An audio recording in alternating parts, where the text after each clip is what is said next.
Hi lovelies, and welcome back to this channel. If you're new here, my name is Belinda's channel. Thank you so much for all the love and support. Don't forget to please subscribe to this channel, turn on notifications so that anytime I upload a video, you will be the first person to be notified. And to my returning subscribers, thank you so much for all the love and support. To those people that share my videos, leave commentaries, and also educate you guys are the real MVP. Thank you so much for all the love and support. Alright, lovelies, let's dive into this video. Lovelies, I came across this video on my For You page on TikTok, and I thought to share with you guys where a lot of people are reacting to why they feel that they can never trust, pan-colored people. The worst part of it is that even pan-colored people actually came out too. Yeah, I think you guys are not supposed to trust us. I'm just gonna roll the clip as well as some of the stitches I was able to put together. Please leave me your own thoughts in the comment section. I don't trust white people. I don't trust white people for a multitude of reasons, but one of the main reasons is they're unpredictable. Like, I think about all the times where I really considered white people my friends, and then when we got in a small argument, they released all the racism they hid throughout our whole friendship. Scary. And then I think about the fact that I become mutuals with people, give them the opportunity to come clean about any problematic past. They say nothing, and then they get exposed for being racist. And it's never like some low-key, like I used to say the N-word in songs. No, it's like N-word hard R against black people. Like, tell me why white people are normalizing racist past. Also, I think about the fact that white people have continuously, when given the opportunity, oppressed multiple marginalized communities. And I think about the fact how easy it is for them to do it again. Like, if they really wanted to, they would bring slavery back. They kind of already did with the criminal justice system. Plus the rate of hate crimes. I will legit always be scared of white people until they're the minority, which I hope will be sooner than. Putting aside all those personal experiences and why you think the white man is bad, you cannot villainize a whole race of people solely based off a few bad experiences you had. That would be, I don't know, racist. State you're good, my friends.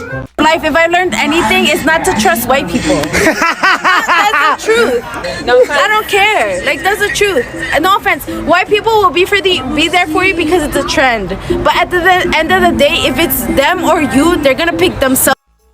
Life, if I learned anything, it's not to trust white people. That's the truth. Some of y'all are acting tense in the comments. I don't like that. I don't like that. She is essentially saying that if white people had to choose between their privilege and helping oppressed people, they are going to choose their privilege every single time.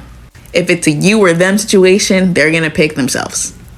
I don't know how y'all are getting mad about that, because this is not a new thought. This is something that's been happening throughout history. When it comes to dismantling oppressive systems, white people will choose to keep their privilege than dismantling the actual system in place. Why do you think the world is where it is?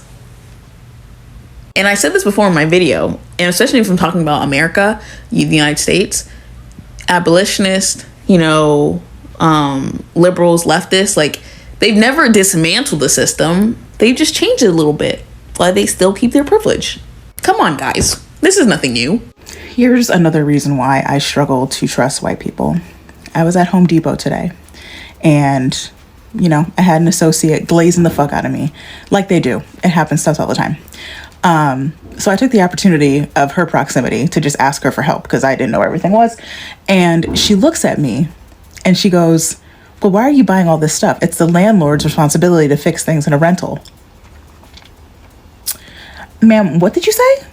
And because I know that some of you are going to attempt to explain to me what she really meant, here's my question for you. Why didn't she first assume that I might be the landlord? Do you know what I'm saying? Why is her first assumption that I am the renter? Do you know what I mean? And I was so pissed off, but I don't have the privilege of being pissed off. I did have the satisfaction of saying, well, I'm a homeowner, so there's only one person who's going to be able to do it, and watching her shrivel up. But, I just paid for my shit and I walked out. And it's these little microaggressions, right, that build up over time where you can't quite prove the racism because other white people are going to attempt to gaslight you and explain it away. But it is racism. And that is why I take it on a case-by-case basis. And I don't want to hear y'all say I'm sorry and that sucks and I apologize on behalf of white people. I don't care. I'm just letting you know that, once again, this is an example of why I think the way I think. So I saw the Jack Justice thing where he basically said that he wouldn't be able to see Fanita in the dark, right? And my thing is, this is why I cannot get behind these edgy white men that y'all love to be propping up, y'all. Because one thing about an edgy white man, they will not know when to stop, and it will just keep going, poking and poking. One day saying they can't see you in the dark, next day calling you a Negro, next day calling you a monkey, and it's like, please stop. Know your limits, sir. Some of these comedians, these edgy white men, they just don't know how to be funny without being offensive, and I'm like, if you can't perfect your craft for today's climate, then you're just not good at what you're doing. I'm so sorry. Hot take. Hot take. But also, I'm like, why would he think it was okay to make that comment in front of another black woman? Do you think black people would be supporting black people? I don't know. It was just weird to me. Why would you say that? Her response was also a little bit, but I mean, it was awkward. So also, I'm very skeptical when it comes to like building community with white people. And even when I'm around white people, I'm very careful with what I say, because I feel like a lot of the times, if a black person says something to a white person, they'll think it's okay for them to say, no, I'm sorry, know your limits. Like, yeah, I can call another black person that's literally eating nigga, but when you do it, it's not okay. It's not okay. I don't trust woke white people, man, or as I like to call them, future conservatives. I don't trust them all the way. This is why I don't trust them. When I went to college around the early 2010s, that's when like the sort of woke quote-unquote movement started happening. And I remember a sign that was put up on my college, on my dorm room, that said, don't call them minorities, that's offensive. Instead, call them people of color. And I was like, all right, I see what you're saying, but if you really cared, you would just call us people. You wouldn't be like, we'll call them people, but make sure to add the of color. I want them to know that they're a little bit worse than us. You know, just, don't forget your place. Have you ever wondered if the well-intentioned feeling of white guilt might actually be doing more harm than good? White guilt refers to the feeling of shame or responsibility that some white individuals experience as a result of their perceived role in historical and ongoing racial injustices. This guilt can manifest in a variety of ways, including apologizing for one's whiteness, engaging in performative allyship, or avoiding conversations about race altogether. While the intentions behind white guilt may be well-meaning, it can actually be harmful. First and foremost, it can be patronizing and disempowering to black people. It reinforces the idea that people of color are victims who need saving rather than agents of their own liberation. It also focuses on the idea that white people commit individual acts of racism rather than acknowledging that racism is a systemic issue that all of us need to work to dismantle. White guilt can be paralyzing. Rather than taking concrete actions to address racial inequality, individuals who feel guilt may become overwhelmed and feel as though there is nothing that they can do to make a difference. This can result in a sense of hopelessness and lack of meaningful progress. So, what can we do instead? First and foremost, we need to recognize that feeling guilty about whiteness does not actually solve any problems. Instead, we need to take concrete actions to address systemic racism. This might involve educating ourselves about the history of racism and its ongoing implications, supporting organizations that work to promote racial equity, or having difficult conversations with our friends and family members about race. We also need to be mindful that the ways in which our guilt may inadvertently perpetuate racism. For example, if we are constantly apologizing for our privilege or center conversations around our own feelings of guilt, we are still making the conversation about ourselves rather than about the experiences and needs of black people. We need to shut up, listen, and learn to the experiences of people of color without dismissing their experiences. While it's important to acknowledge the ways in which our privilege has contributed to systemic racism, we need to be careful not to let that guilt consume us. Instead, we should channel our energy into meaningful conversations and actions that will contribute to a more equitable society for everyone.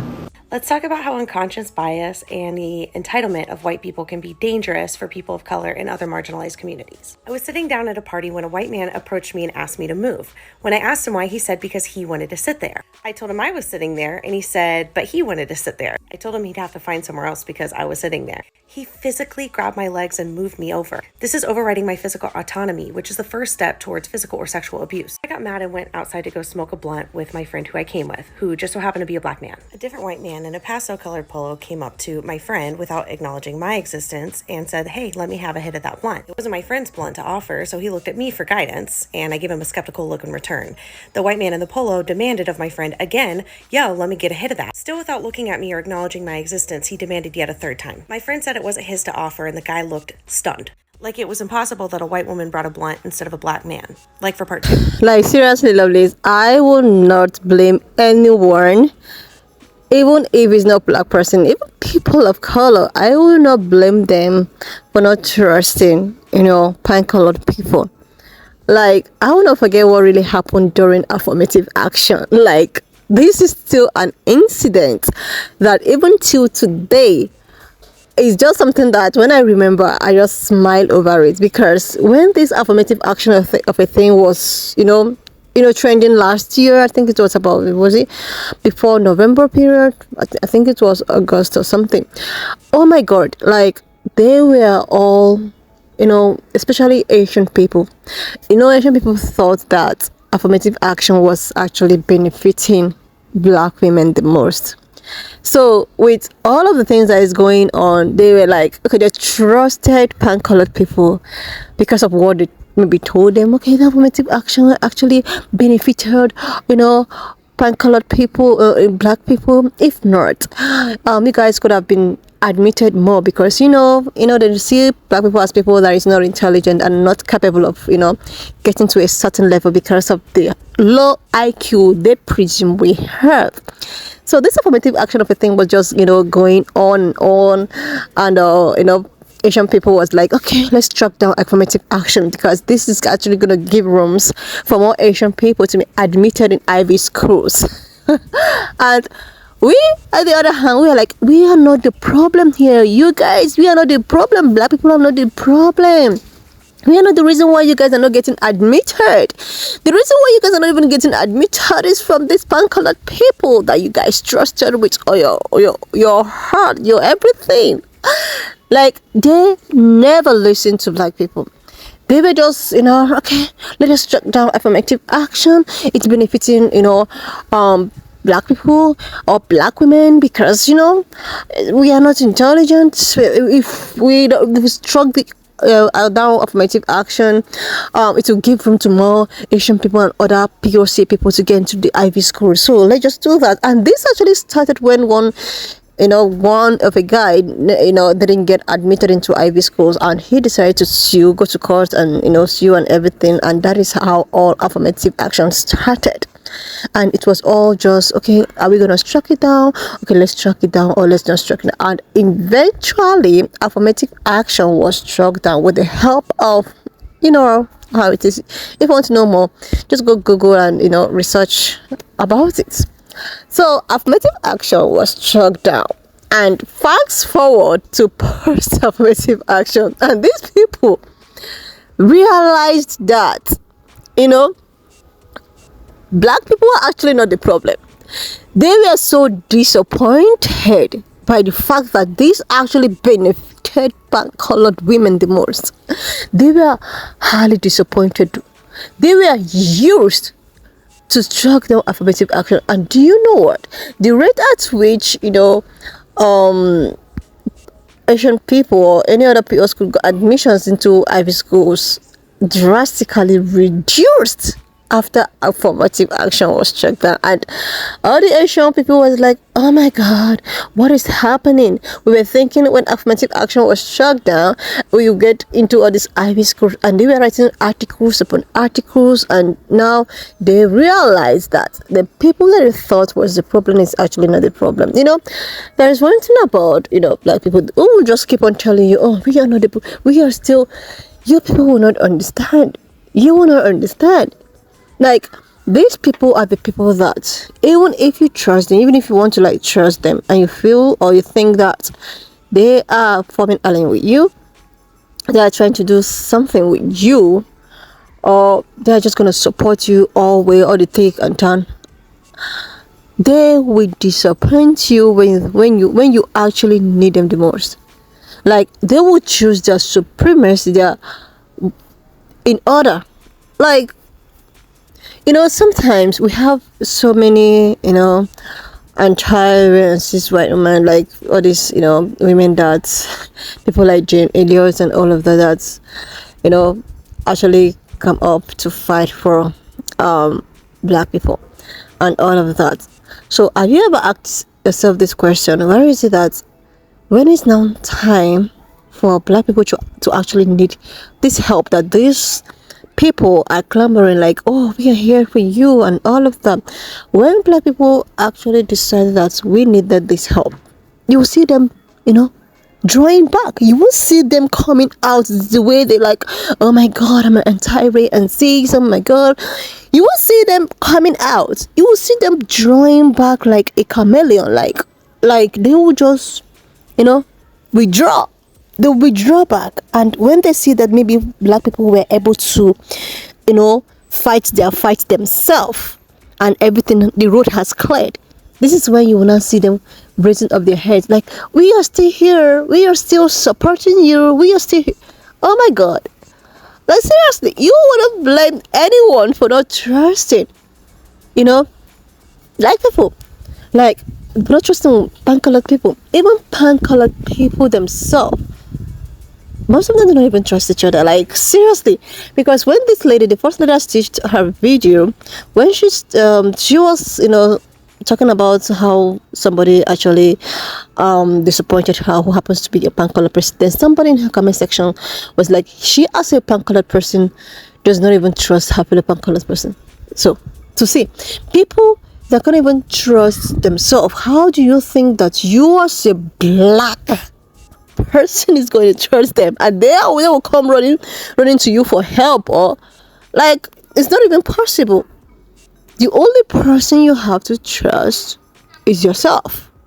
And even if you have to trust any other person that might fight in a good cause, it's someone like you, that you guys are in the same boat together. Like, black people cannot even trust pan-colored people. They cannot even trust pan-colored people because, the struggle of black person is different from that of a pan-colored person. You cannot even compare the two. So I would not, blame these folks for just coming out here and sharing their experience and why they felt that they cannot trust, white people and all of that. When the second person that stitched her video, a lot of people were like in the comment section, oh my god, why? And this is just something that is normal. It's how the society is. It's not even their fault. The society has made it so. The society has made it for black people not to trust them. So that is it. That is just the logic.